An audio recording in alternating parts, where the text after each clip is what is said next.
¿Todo tranquilo? No, ya fui.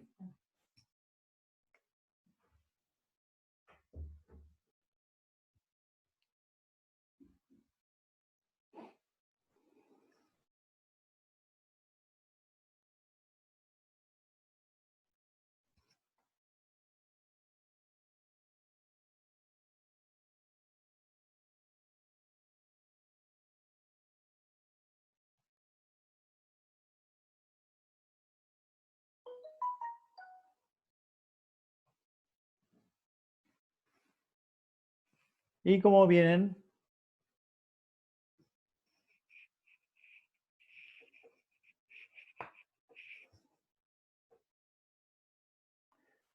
¿Les resulta claro? A veces con esta modalidad, yo si estuviésemos en la clase presencial, mirándole un poco las caras a cada uno, podría tener una idea de si están prestando atención, si están entendiendo, si y tirando alguna pregunta, encima mirando particularmente a cada uno de ustedes, podría saber con más precisión si, digamos, estoy resultando claro o confuso o aburrido o... Entonces, bueno, necesito un poco más de feedback de ustedes para tener una idea si voy bien o si estoy hablando solo, ¿no? No, yo creo que se entiende bien. Sí, no duden, no tengan temor a intervenir cuando les parece que vale la pena, ¿no?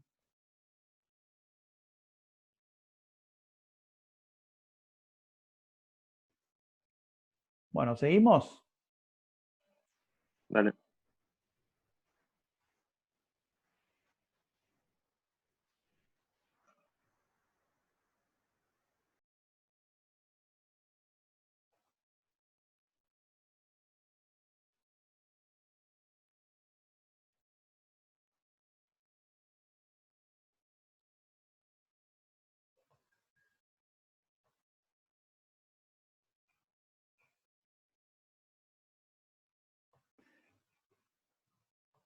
Bueno, entonces, para poder,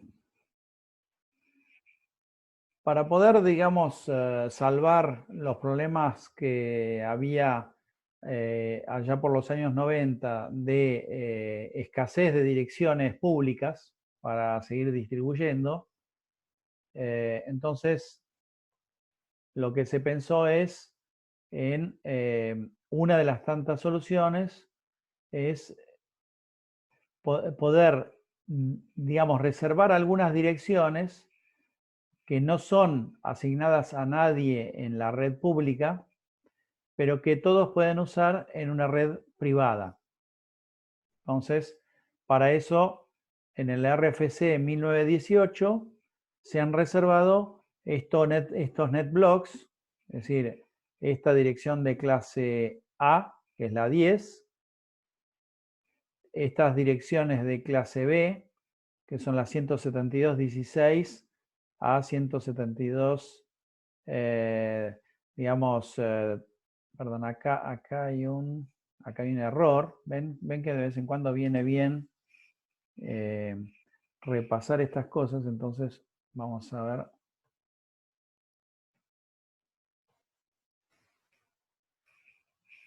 A ver ahí. Siguen viendo esto, ¿no? Esto está mal.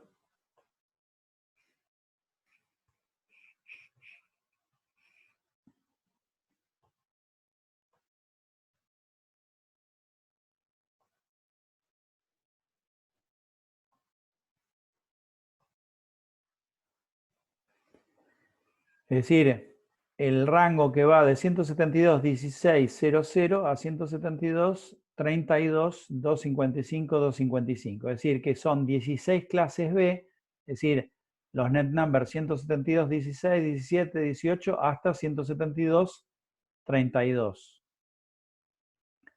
Y después la 192.168.00/16, es decir, son 256 redes de clase C, que van de la 192.168.0.0 a 192.168.255.255. Esos tres rangos de direcciones IP están reservados y nadie en Internet tiene derecho a usarlo públicamente. Entonces, ¿cómo se utiliza? Ustedes en una red privada que está separada a través de un mecanismo de control perimetral, es decir, hay un perímetro y ese perímetro delimita la red privada, por ejemplo, digamos, el domicilio de ustedes, por ejemplo, la red privada de domiciliaria, o la red privada de una corporación, puede ser de una pequeña empresa, de una mediana, de una gran empresa, no importa el tamaño, puede ser una gran empresa, pero con una red privada que se conecta a la red pública que es Internet a través de un dispositivo o más de uno, depende, pero generalmente es a través de un dispositivo. Generalmente es un router que hace filtrado y hace NAT, y ese router, digamos, tiene la función de ser el firewall que controla el tráfico que entra y sale de esta red privada. Entonces, de esa manera, muchas direcciones que hay acá no consumen direcciones públicas. Ahora, obviamente, ustedes dirán, bueno, pero entonces, ¿cómo hacen un montón de direcciones privadas para poder salir a la Internet? Porque si el NAT lo que hace es traducir la source address del datagrama que sale a la Internet y traduce la destination address del datagrama que entra, por ejemplo, yo tengo una máquina acá con una dirección privada, por ejemplo, la 192.168.0.1. Bueno, cuando sale, la source address del datagrama que sale de ahí se convierte en una source address pública que tenemos asignada. Por ejemplo, podría ser la source address de este equipo. Pero el tema es que cuando viene la respuesta, viene dirigida a la destination address pública y tendría que traducirse a la destination address privada. Si muchos de acá adentro salen con la misma dirección IP pública, en realidad el mecanismo de traducir uno a uno no sirve. Hay que traducir lo que se llama many to one, es decir, varias direcciones privadas a una dirección pública, y para eso vamos a ver que se usa un mecanismo que se llama NAPT, que es Network Address and Port Translation. Entonces, la combinación dirección privada por privado con dirección pública por público es una traducción uno a uno, pero puede ocurrir que si distintas direcciones privadas usan la misma dirección pública, la diferencia la vamos a hacer con los ports públicos con los cuales ese tráfico sale a la Internet. De modo tal que cuando vuelva a entrar, digamos, se puede hacer la traducción en función no solo de la dirección pública destino, sino del port público destino, y eso se traduce en una dirección privada destino y un port público destino. Recuerden que el port es un concepto de capa 4, de transporte. ¿Tá?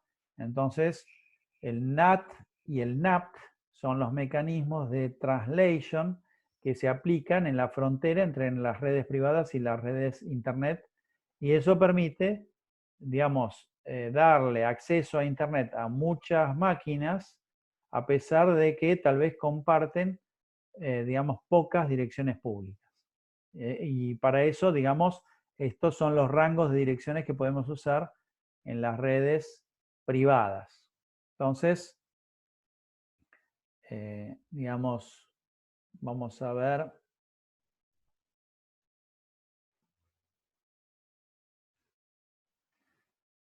Vamos a ver de utilizar. Ahora les voy a compartir. O voy a compartir toda la plataforma, mi Windows. Ahí llegan a ver el intérprete de comandos Command-Com, ¿no? Sí, sí, sí. Entonces, cuando yo hago ipconfig, por ejemplo, puedo ver la dirección de mi máquina. La dirección de mi máquina ¿Es pública o privada?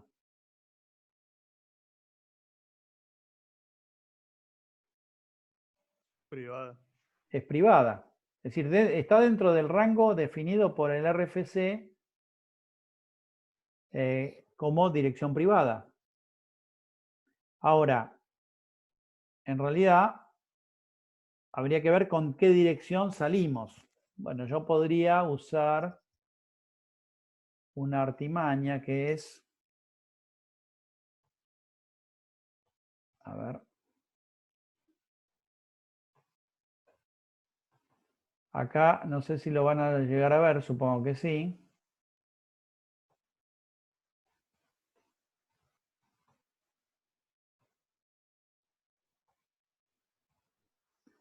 Yo acá tengo el PuTTY, que es una herramienta que permite emular una terminal y acceder usando, por ejemplo, SSH o Telnet a una máquina remota. Voy a acceder a un servidor de UIR de la empresa que tenemos con Nico, entre otros socios. Y acá me voy a loguear.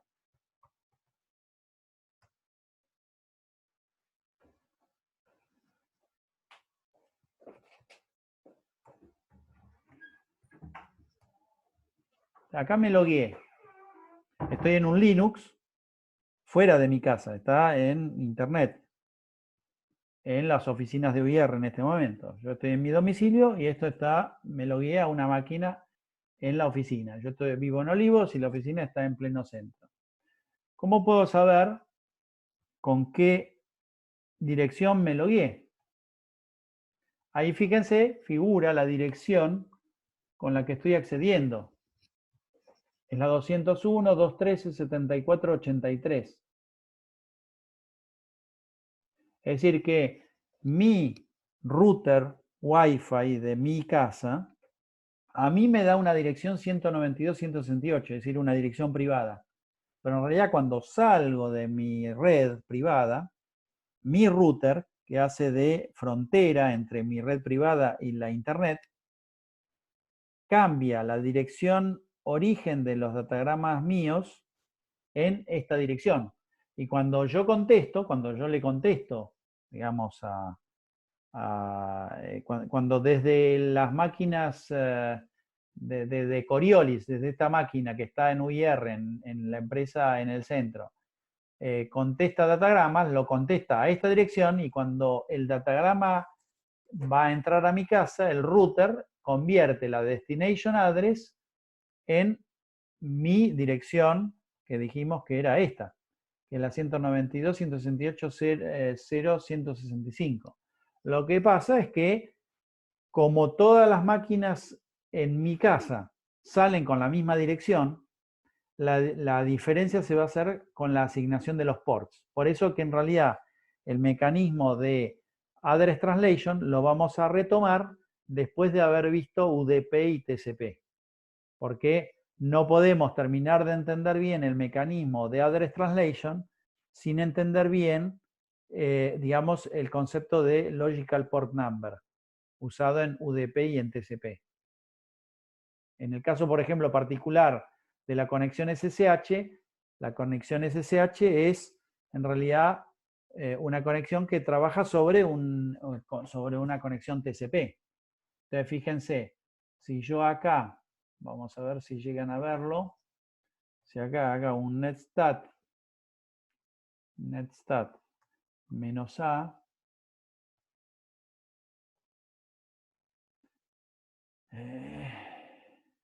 le vamos a poner netstat -an. A ver, ahí está. Para que no convierta los números en nombres. Entonces vamos a ver.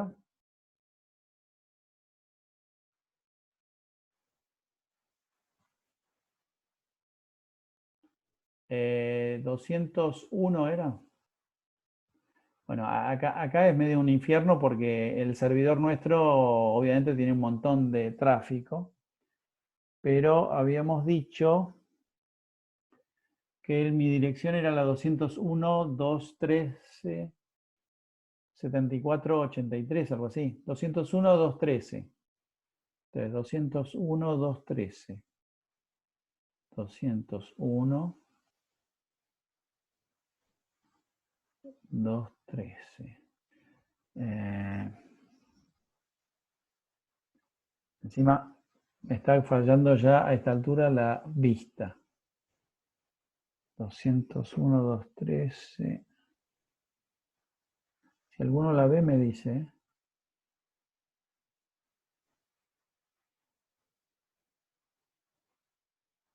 Debería estar acá.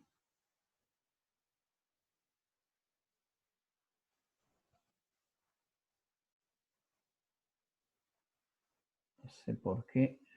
Foreign address. Es decir, debería estar acá en esta columna, ¿no? De foreign address. 200.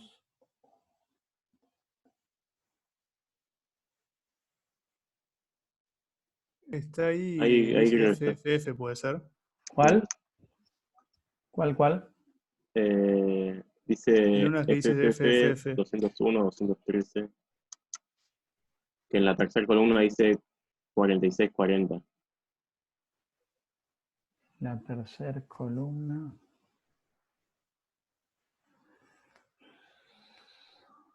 Ahí es casi una de las últimas. Ahí ya no está más. Ah, acá. Lo que pasa es que se ve que está usando... Ah, no, acá está bien. 201, 213, esta de acá, ¿no? Sí, eso decía. Esa supuestamente entonces es la conexión. Es decir, y se conectó con 269, 224, 107, que es la máquina esta que es llamada Coriolis. De hecho, entonces, si hago ifconfig,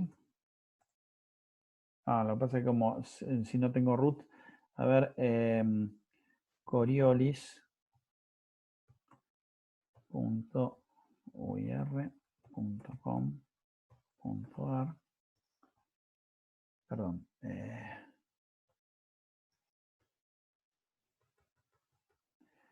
nslookup.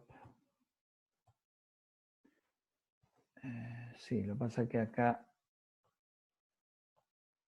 a ver, nslookup, Coriolis.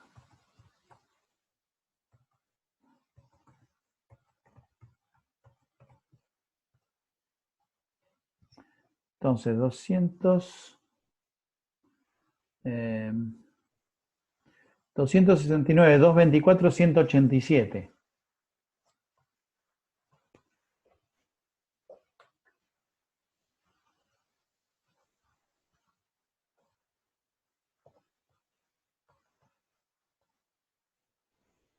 ¿186 o 207? Bueno, hay que ver por qué me pone este valor. Le podría poner acá netstat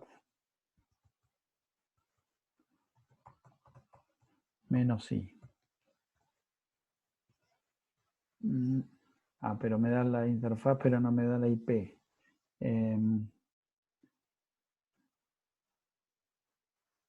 fconfig, no, ya no la tenía.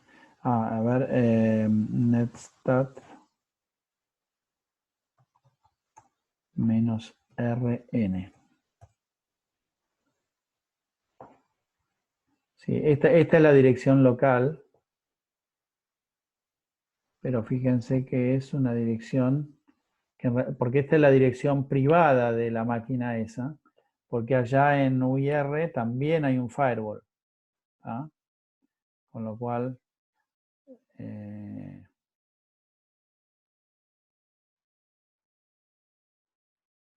ahí es porque está usando, también puede ser que está usando está usando el túnel SSL, donde está encriptando los datos entre mi máquina y, digamos, mi notebook y el servidor. Pero bueno, en definitiva, yo con todo esto lo que quería era mostrarles cómo se usan las direcciones privadas, ¿está? Y las direcciones privadas entonces se usan en las redes locales, en redes privadas, digamos, tanto domiciliarias como corporativas, es decir, incluso de empresas, pueden ser empresas muy grandes, y en el perímetro se usan soluciones tipo de firewall o de router, que lo que hacen es, por un lado filtran y por el otro lado convierten las direcciones, digamos, privadas en públicas y viceversa, para permitir el tráfico entre la red privada y la red pública. Por otra parte, bueno, recién estaba usando un comando, el netstat. Por ejemplo, el netstat -i, a ver qué me dice acá.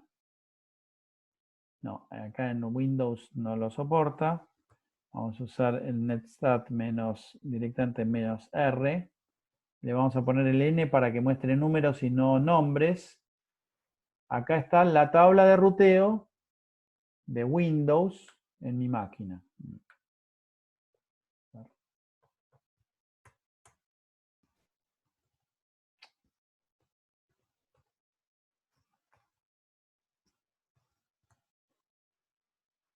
Ahí.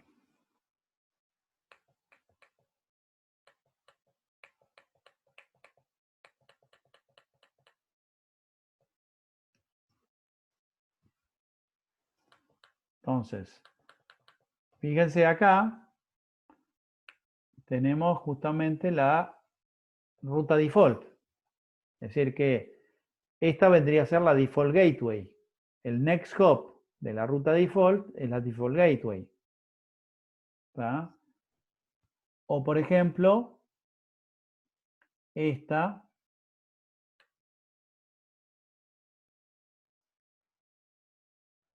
es la ruta directa. ¿Tá? Entonces, y esta es la dirección, digamos, esta es la interfaz por la que alcanzamos la red local.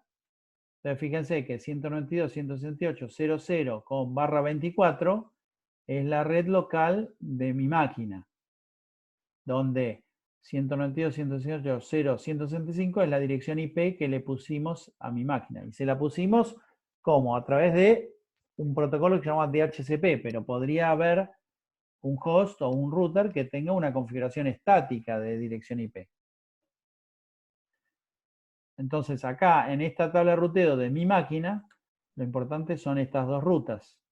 Es decir, la ruta default y la ruta, perdón, la ruta esta, que sería la ruta directa para alcanzar todas las máquinas que están dentro de la red local de mi domicilio.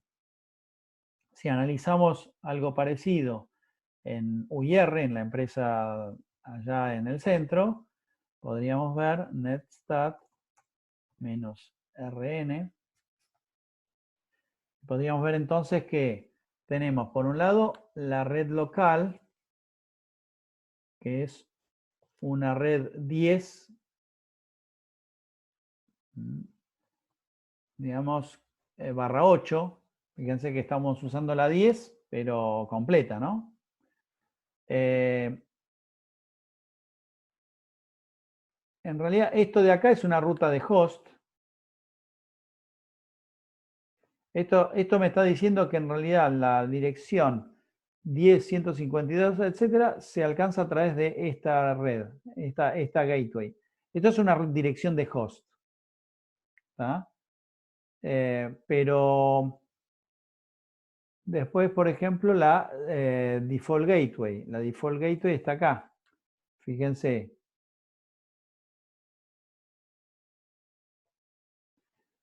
La 0000 con máscara 0000 se alcanza a través de la 269.224.110.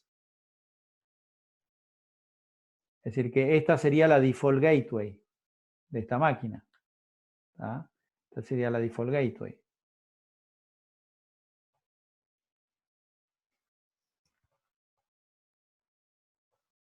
Bueno, y así la idea es que con Nico vayan haciendo workshops y vayan haciendo ejercicios para ir entendiendo mejor esto de IP versión 4. Entonces, ahora lo que Una vamos a hacer... consulta. Sí. ¿De qué depende qué dirección privada usas, digamos? ¿De las 10.0 o las 192.168? Mira, por ejemplo, entonces vamos a tratar de ir a la presentación para no perder un poco.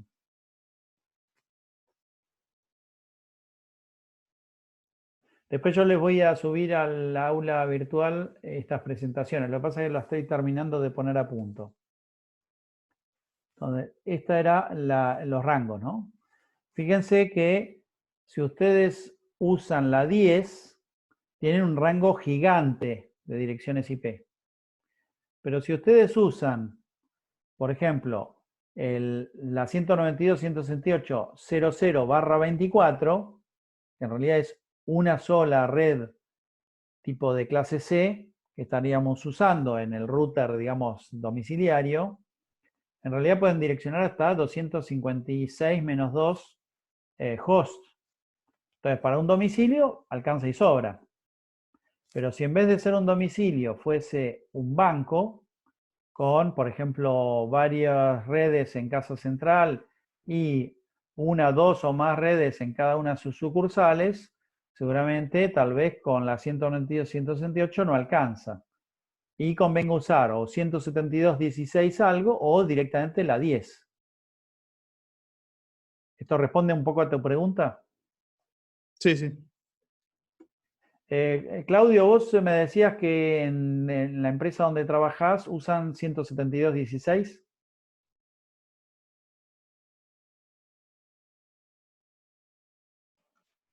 Creo que no está. Alguien había dicho que en la empresa donde trabajaba estaban usando esas direcciones privadas.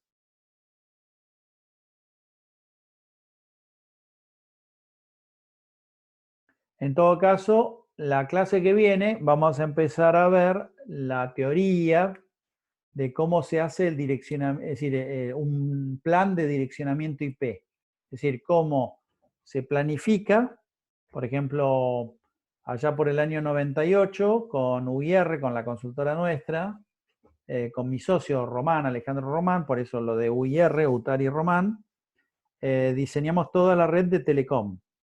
En el año 98, Telecom Arnet, es decir, Telecom implementó la red Arnet de plataforma de provisión de servicio de Internet.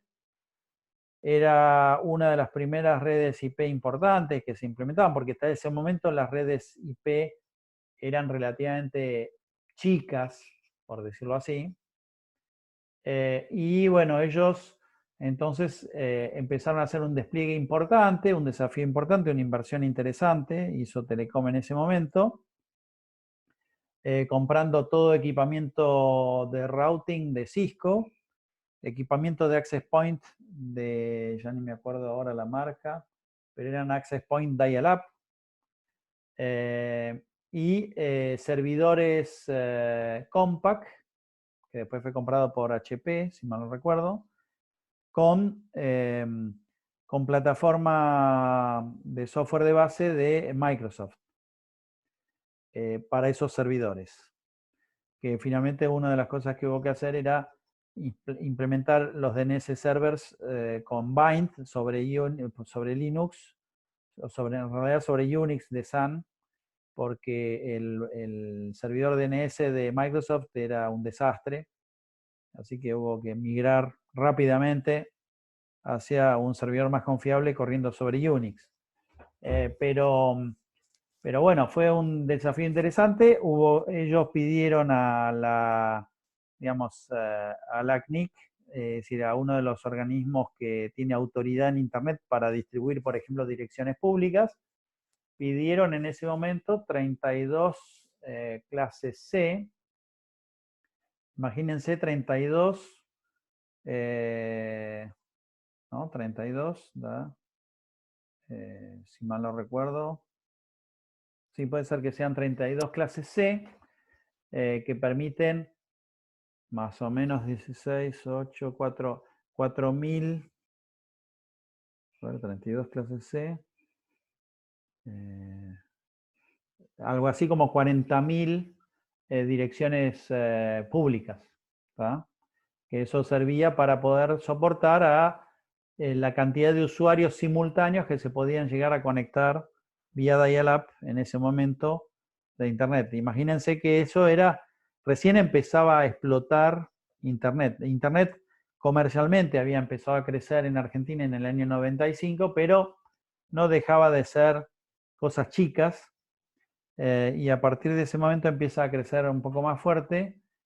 Y bueno, hubo que dividir el NetBlock de 32 clases C en todas las direcciones para las distintas subredes, asignar direcciones a cada uno de los routers, de las interfaces de los routers, de las interfaces de los access servers, los rangos de direcciones que asignaban los access servers usando PPP, la asignación de direcciones a los clientes de dial-up. Así que bueno, hubo que hacer un trabajo muy grande. Me acuerdo que cuando hicimos el plan de direccionamiento IP definitivo, estuvimos trabajando 30 horas seguidas sin parar. Empezamos un viernes a las 8 o 9 de la mañana y terminamos el sábado pasado al mediodía, sin dormir. Hay que prestar mucha atención a un montón de detalles, es decir, evitar superposiciones de direcciones porque eso puede ser fatal. Evitar asignaciones inconsistentes de direcciones, por ejemplo, esos detalles que yo les dije, la dirección de red AND con la máscara de red tiene que dar la dirección de red. Si no da eso, es porque ustedes hicieron mal el plan de direccionamiento de IP. Es decir, cuando ustedes agarran un NetBlock y lo empiezan a dividir en subredes, para después ir asignando a las distintas subredes, digamos, de la topología de red que tienen, en todo momento, la dirección de base, que es la dirección de red, AND con la máscara que le asignan a esa red, tiene que dar la dirección de red. Es decir, porque en función de la longitud de la máscara, en realidad las direcciones de base de esos NetBlocks no pueden ser arbitrarias, tienen que ser generalmente múltiplo de, por ejemplo, si la máscara tiene, por ejemplo, para decirles así, 30 bits, hay 2 bits menos, significa que, o si tiene 30, es decir, 31 bits, no, pero si tiene 30 bits, hay 2 bits menos. Si hay 2 bits menos, significa que las direcciones de base tienen que estar en boundaries de múltiplos de 4. Es decir, que si ustedes ponen un boundary de un múltiplo, por ejemplo, de 2, pero que no es múltiplo de 4, está mal asignada la dirección IP a esa red. Y eso les puede traer problemas que muchas veces son muy difíciles de diagnosticar. Entonces, vamos a ver en la clase que viene cómo se arma un plan de direccionamiento correcto en función de todo esto que estuvimos viendo de direccionamiento y ruteo en IPv4.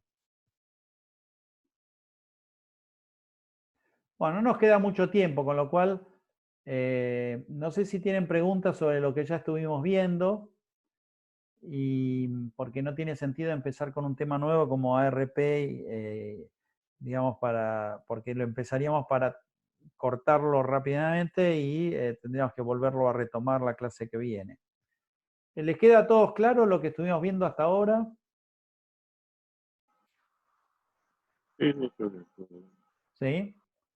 ¿Sí? Por ejemplo, a ver, vamos a, ya que quedan unos 5 minutos, a ver si tengo por acá.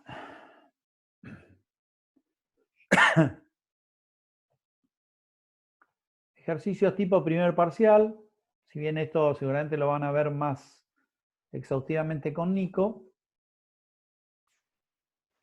Antes, cuando estabas en la terminal, ¿por qué en algunas direcciones aparecían 4 Fs antes de la dirección? Porque está, eso no sé bien, me parece que es porque se está, digamos, con una solución de túnel usando, pero no me acuerdo bien, a ver si lo tengo acá, esta, ¿no?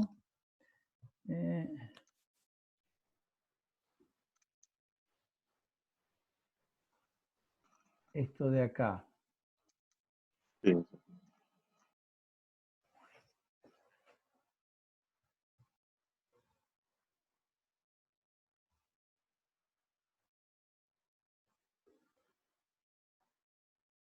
Esto me queda la duda de por qué lo pone. Porque fíjense que hay otras conexiones que no tienen esto delante. Esto parecería IP versión 6, como si en el medio se estuviese haciendo algo, pero es como que esto, tal vez le tengo que preguntar a Nico a ver si la solución que estamos usando de SSH y de Firewall no está metiéndose en el medio y haciendo algo que no termino de entender qué es. Pero podría ser conectividad IPv6, es decir, conectividad IPv4 sobre IPv6, pero no estoy seguro. Porque esto pareciera ser una dirección IPv6. Esto de acá.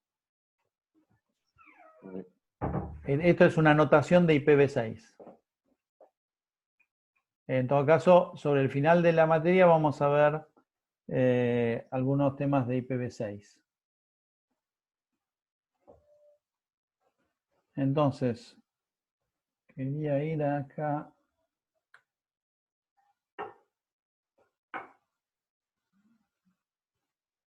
Vamos a ir a las preguntas de IP. Por ejemplo, primer pregunta. Describa cómo funciona el utilizador. Bueno, el ping todavía no lo usamos.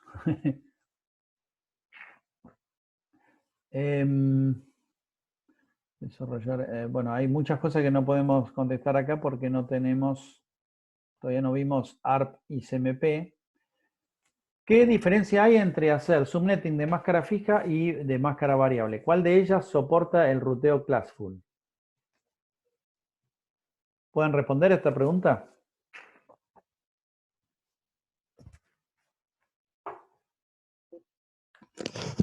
El classful es de máscara fija. Claro, el ruteo classful solo soporta fixed length subnet mask. ¿Ah? ¿Por qué? Porque, digamos, la clave está en que cuando busca cuál es la máscara que puede usar, es una máscara para cada net number. No puede asociar más de una máscara al mismo net number. Entonces eso hace que sea, digamos, la característica intrínseca de Fixed Length Subnet Mask. Y VLSM, todo el mundo entendió que la diferencia de longitud de máscara es para el mismo net number, distintas longitudes de máscara. Incluso en uno de los ejemplos que yo les puse para entender cómo el CIDR soporta VLSM, les mostré cómo con el mismo net number 150.0 podíamos tener distintas longitudes de máscara, ¿se acuerdan? Sí. ¿Para qué sirve y en qué consiste la agregación de rutas? ¿Podrían responder a esta pregunta?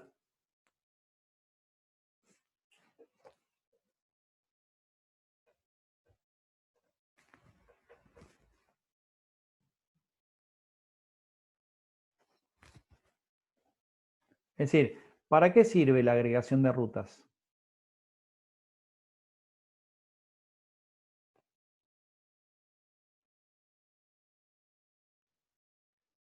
Nos queda un minuto para que alguien se anime.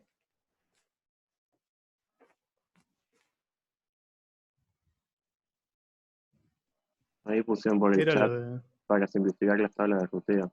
Exacto, es decir que nosotros Claro. podemos reducir la cantidad de rutas que tiene una tabla de ruteo y de esa manera lograr que el ruteo entonces de IP sea más escalable. ¿Ah? Es decir, que a pesar que aumente la cantidad de rutas, es decir, la cantidad de gente que se conecta a la Internet, que los routers de core puedan manejar una cantidad razonable de rutas. ¿Se entiende? Bueno, ya está por cortarse. De vez en cuando revisen este archivo para ir tratando de ver si